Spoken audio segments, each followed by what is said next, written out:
ভর সন্ধ্যায় কলকাতায় খুন। প্রিন্সেপ ঘাট থেকে দেহ উদ্ধার।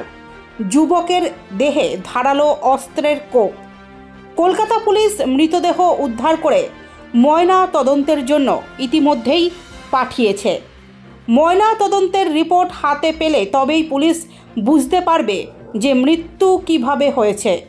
পুলিশ সূত্রে জানা গিয়েছে যে শনিবার সন্ধ্যা 7টা নাগাদ প্রিন্সেপ ঘাট স্টেশনের 2 নম্বর প্ল্যাটফর্ম থেকে এক যুবকের রক্তাক্ত দেহ উদ্ধার হয়। প্রথমে দেহটি দেখতে পায় রেল পুলিশ। এরপর তারা কলকাতা পুলিশকে খবর দিলে ঘটনাস্থলে পৌঁছয় কলকাতা পুলিশ। দেহটিকে নাড়াচাড়া করার পর পুলিশ বুঝতে পারে যে তার প্রাণ নেই।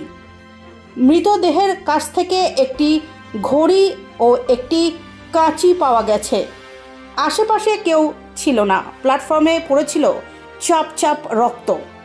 ওই যুবকের পরিচয় এখনও পর্যন্ত পুলিশ জানতে পারেনি।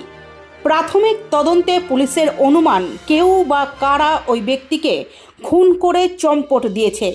তবে কেন এই যুবককে খুন করতে হলো এবং এই ঘটনার পেছনে কারণ কি, সেই সূত্র খুঁজছে প্রশাসন। স্টেশনের চারপাশে যেসব সিসিটিভি রয়েছে তার ফুটেজ খতিয়ে দেখার সিদ্ধান্ত নিয়েছে পুলিশ। শনিবার ছিল রাজ্য সরকারের ছুটির দিন।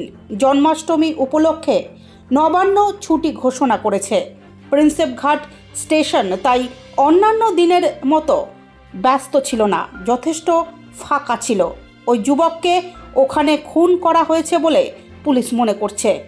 যুবকের পরিচয় জানতে পারলে এই খুনের অনেকটাই কিনারা পুলিশ করতে পারবে বলে মনে করছে।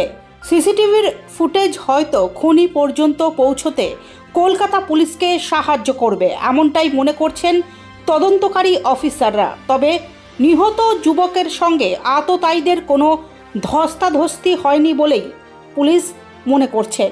মৃতদেহটি যেভাবে পড়েছিল তাতে মনে করা হচ্ছে কোনো অসতর্কতার সুযোগ নিয়ে ওই যুবককে খুন করা হয়েছে।